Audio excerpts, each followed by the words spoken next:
Hello friends, बरायबाय Bodo Job Info official YouTube channel दा बे समाव बिग आपडेट लाबोदों बेनो जाबाय 100% देग्लाय साख्रि लागोन बेनो जाबाय गोबां सेंग्रा सिख्लाफ्रा गोबां नाजागासिनो दङ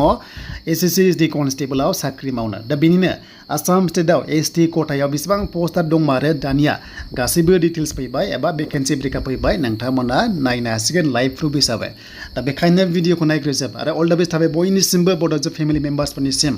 जाहाथे नोंथांमोननि साख्रिया जाना फैयो दा फिजिकल टेस्टआ जाथारसिगोन फिजिकल टेस्ट जानो गोनां दंबावो थांनाय बारनि SSCआ नाथाय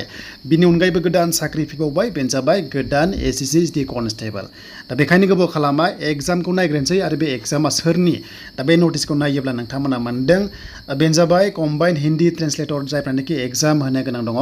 नोंथांमोना डिसेम्बराव जासिगोन 9 अके बेखौ नायदो आरो स्टेन' नोंथांमोना 10 नोंथांमोना डिसेम्बरनिफ्राय जागोन बेखौबो नायदो दा जोङो कनस्टेबलखौ नायनोसै मानोना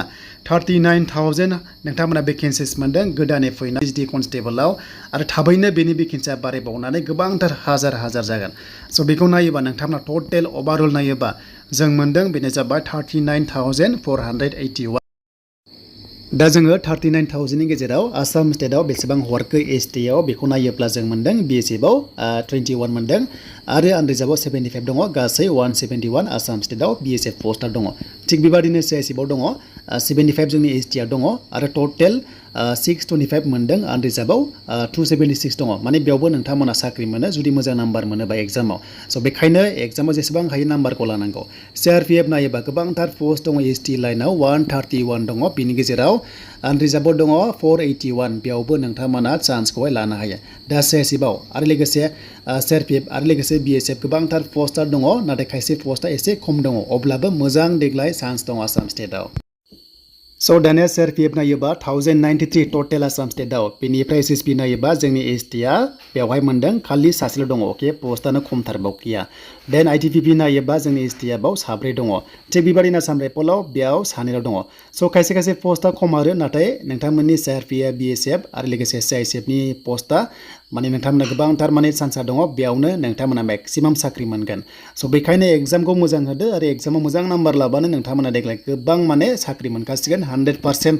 नोंथाङा जुदि नाजादोंबा साख्रिया जाना फैगासिनो दङ स' बेखायनो देग्लाय जुदि फिजिकेल टेस्टआव फेल जाबाबो एबा देग्लाय मेरिटआव गाबाबो नैबे नेक्स्टनि दा नोंथांमोना नायबाय थानाय बे पोस्टआव नोंथांमोना साख्रि मोनखागोन स' बेखायनो मोजांल' फरायदो एग्जामा जानुवारि फेब्रुवारि जागोन बेनो जाबाय 2025आव दा बेखौथ' जों मिथिबाय स्टेट वाइसआवहाय STखौ रानदों आरो बेनि गेजेरावबो माखासे बर्डार डिस्ट्रिक्ट थायो एबा एफेक्टेड एरिया थायो डिस्ट्रिक्ट थायो स' बेखायनो BTCना गासैबो गोग्लैगोन आरो एसे खम खाथ'बावनो नोंथांमोना साख्रि मोनगोन आरो दा टटेल नोंथांमोना बेफोरबायदि माखासे भेकेन्सि मोनदों बेखौ नायदो PDFखौ नायदो आं बुंबाय थाला माखासे बर्डार डिस्ट्रिक्ट एफेक्टेड एरिया दङ बेयाव खाथ'बा एसे खमबो थाङो आरो नोंथांमोना साख्रिया माने थाबनो मोनो आरो देन बुजिबाय आरो फिमेलफ्रा नोंथांमोननि पोस्टआ एसे खम दङ बेखौ नायदो PDFखौ डाउनलड खालामनानै लिंकआ दङ डिसक्रिप्सनाव नोंथांमोना गोबां माने देग्लाय चान्सआ दङ बेनो जाबाय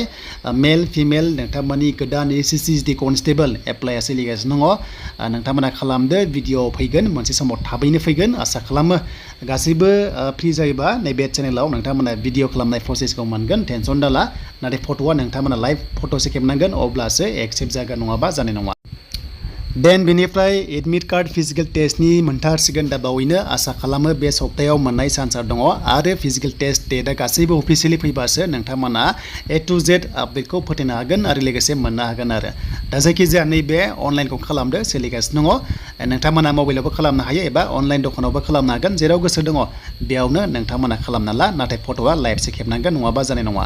स' सेल्फि लालाबायनाङा जास्ट मोजां फकास खालामना खेब अब्लासो साबमिट जागोन नालाय नङाबा पर्टेलाव एक्सेप्ट खालामा दा बेनोमोन SSCनिफ्राय